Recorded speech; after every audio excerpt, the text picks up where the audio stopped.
भगवान की जय। वृंदावन बिहारी लाल की जय। सद्गुरुदेव भगवान की जय। आइए अपने चित्त को वहीं ले चलें जहाँ नारद जी अपनी पूर्व जन्म की कथा सुनाते हैं और व्यास जी से कहते हैं कि आप अधीर न हो और आप एक ऐसा अंतिम कृति लिखिए जीवन की जो भगवान के चरित्र इसमें विशुद्ध रूप से वर्णित हों, जिसको सुन सुन करके भगवान के भक्त आनंदित हों और परम गति को का मार्ग उन्हें मिले, शांति मिले, सुख मिले। और आप ऐसा कोई ग्रंथ लिखिए।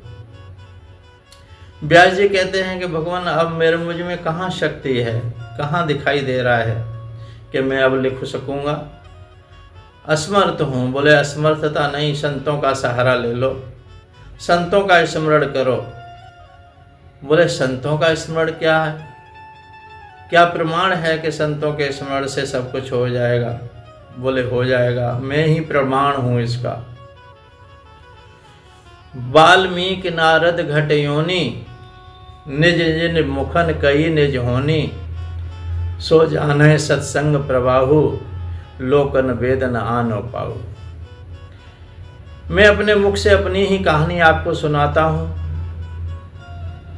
कि सत्संग से और संतों के साथ से मैं कहाँ से कहाँ पहुँच गया। मैं ही प्रमाण हूँ इस बात का। बोले आप कहें, आप तो ब्रह्मा जी के पुत्र हैं। व्यास जी कहते हैं आप तो ब्रह्मा जी के पुत्र हैं, गोद से उत्पन्न हुए हैं और मरीचि अत्रि अंगिरा पुलस्त पुलह क्रतु के साथ में उत्पन्न हुए हैं और गोद से आप उत्पन्न हुए ब्रह्मा जी के। आप तो ब्रह्म पुत्र हैं, ब्रह्म ऋषि कहे जाते हैं। आपने आपका कैसा यह प्रमाण है। बोले इसी जन्म को आप देख रहे हैं। मैं पूर्व जन्म की कथा से आपको सुनाता हूँ, मैं कौन था और कहाँ से कहाँ पहुँच गया। हर व्यक्ति में संभावनाएं हैं ऊंचा उठने की। हर व्यक्ति में, हर जीव में संभावनाएं छुपी हुई हैं।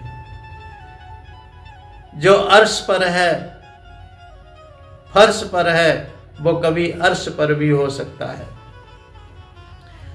जो आज पृथ्वी पे ही चप्पल चटका रहा है, वो कभी हवाई जहाज में भी उड़ सकता है। संभावनाएं हैं उसके अंदर। लौकिक और पारलौकिक उपलब्धियों की संभावनाएं हर व्यक्ति के अंदर छुपी हुई हैं। इसलिए वो अपनी कथा सुनाते हैं। अहम पुरातीत भवे भवम मुने, दास्यास्तु कस्याश्चन वेदवादिनां। निरूपितो बालक एव योगिनां, शुश्रूषणे प्राविरसि निर्वेक्षिताम्। अहम पुरातीत भवे भवम मुने में पूर्व जन्म में एक दासी पुत्र था, दासी का लड़का था। और मेरे पिता भी नहीं थे, मेरे पिता भी मुझे जन्म से ही पहले चले गए थे। उनकी मृत्यु हो गई थी। मेरी विधवा माँ दासी थी, काम धंधा करके किसी के घर में मेरा गुजारा करती, मुझे पालती। जिस घर में मेरी माँ दासी थी, काम करती थी, वहाँ पर कभी संत आ गए उस घर में। वो संत सेवी परिवार था और संत सेवी परिवार जब 4 महीने कहीं जाते नहीं हैं चतुर्मास करने के लिए, वो संत पधारे।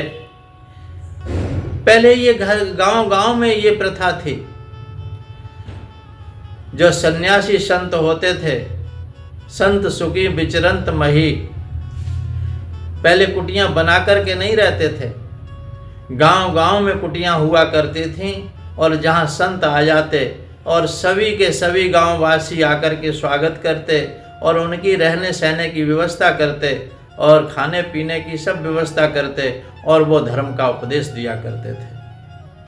ये मठ मंदिर इसलिए नहीं बनाए गए थे कि इसमें केवल घंटियां ही बजती रहें, आरती पूजा होती रहे। ये मठ मंदिर इसलिए बनाए गए थे कि यहाँ पर संत आवें और उनकी सेवा समाज करे और वो समाज को एक दिशा निर्देश धर्म का मार्ग दिखाएं।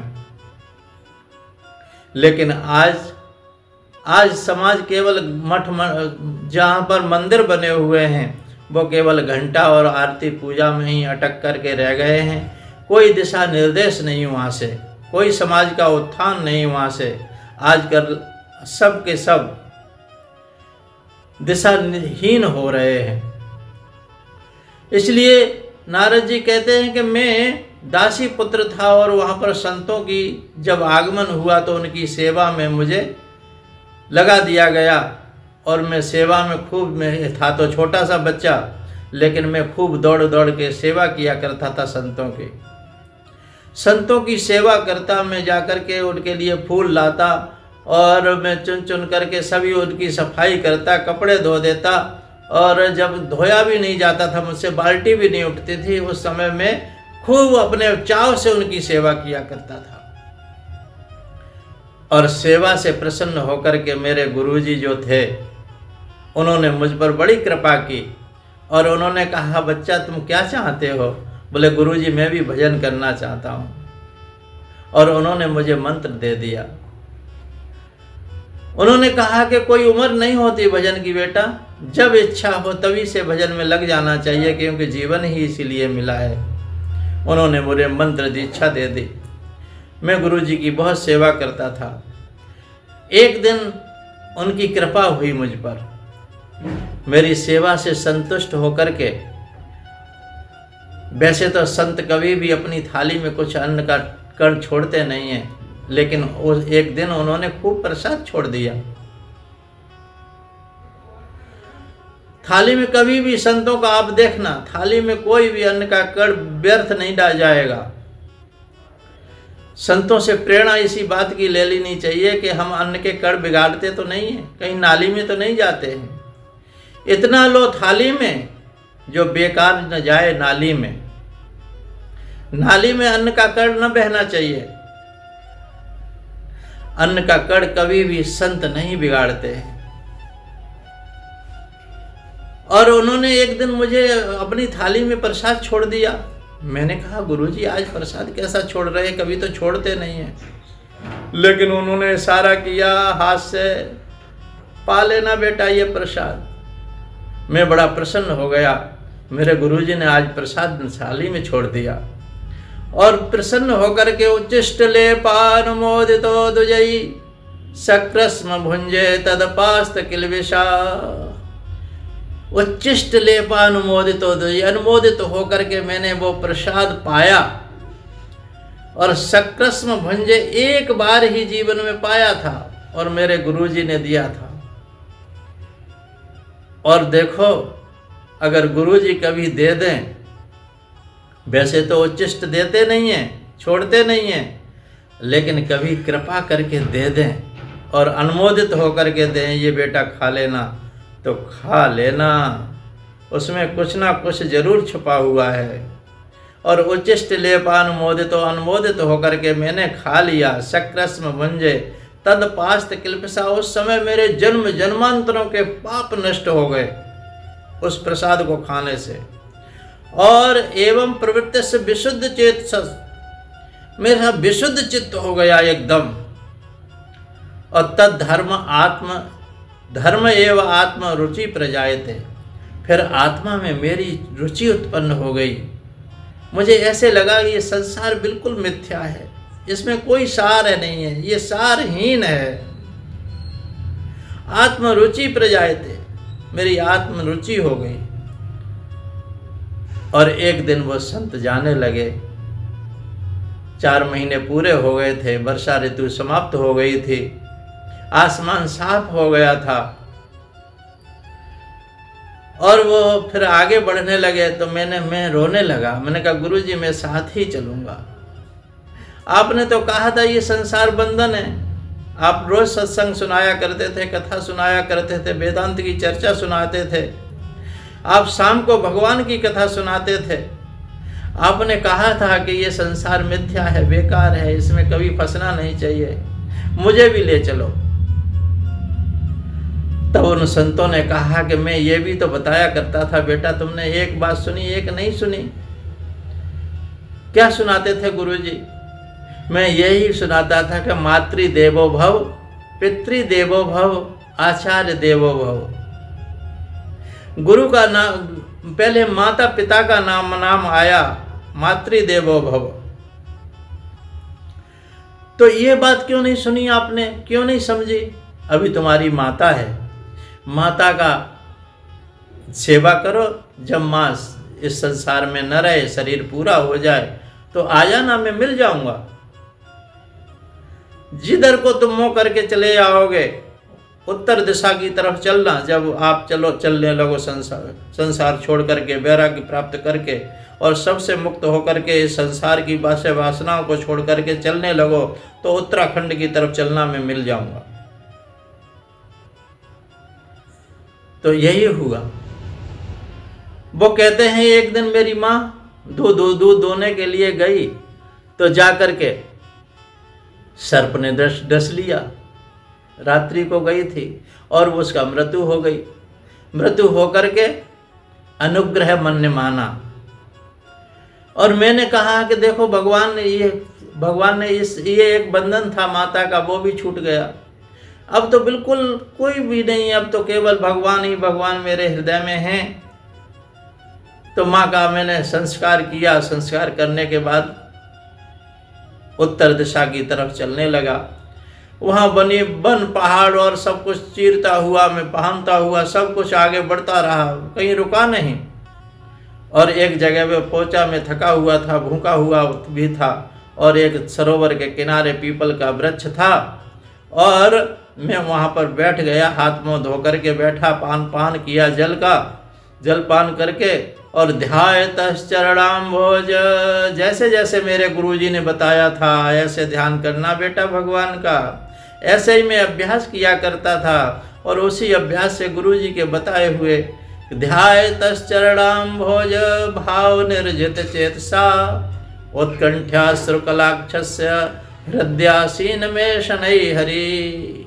अब कोई नहीं था, और मैं जैसे ही उस पीपल के वृक्ष के नीचे बैठ करके मैंने ध्यान लगाया भगवान का, और भगवान धीरे धीरे धीरे धीरे धीरे धीरे मेरे हृदय में आ गए। और भाव से उत्कंठित होकर के, और मेरे आँखों से अश्रु की धारा बह रही थी। और जैसे ही जैसे अश्रु की धारा बही, और तय हृदयासीन में शनै हरि, हृदय में मेरे में भगवान तुरंत ही प्रकट हो गए। मैंने आनंद से भगवान के दर्शन किए, हृदयासीन में शनै हरि के। और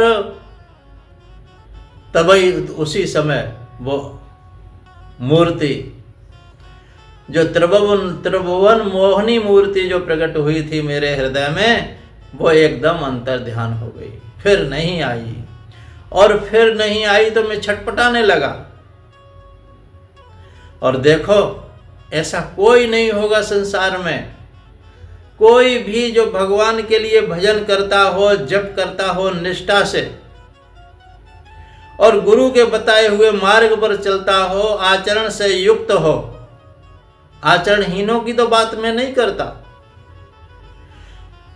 आचरण युक्त हो, कभी भी विषय वासनाओं में न फंसा हुआ हो, धर्म का मार्ग उसने अपनाया हो, और भगवान के नाम का जप करता हो, और वो कभी बैठे और भगवान उसके हृदय में ना आए, ऐसा कोई प्रमाण नहीं मिलेगा तुम्हें।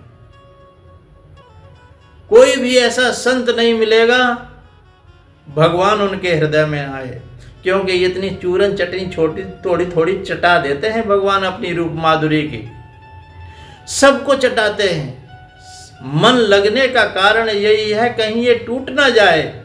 भगवान ये कहते हैं कहीं मैं अगर देश से थोड़ा सा भी ये दर्शन न दूं, इतनी मेहनत कर रहा है, इतना जप कर रहा है, अगर मैं दर्शन न दूं तो कहीं इसके अंदर अश्रद्धा पैदा न हो जाए, कहीं ये न समझने लगे, कहीं नास्तिक न बन जाए। इसलिए भगवान उसको दर्शन थोड़ा थोड़ा रूप माधुरी का दे देते हैं। ऐसा कोई प्रमाण नहीं मिलेगा, करके देखिए निष्ठा से।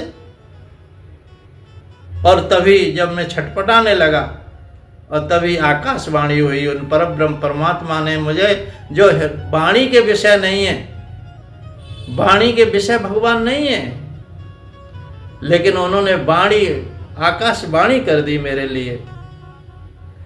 हंतास्मिन् जन्मनि भवान न माम दृष्टुमिहारति, अविपक्क कसायाणाम दुर्दर्शो हम योगिनाम।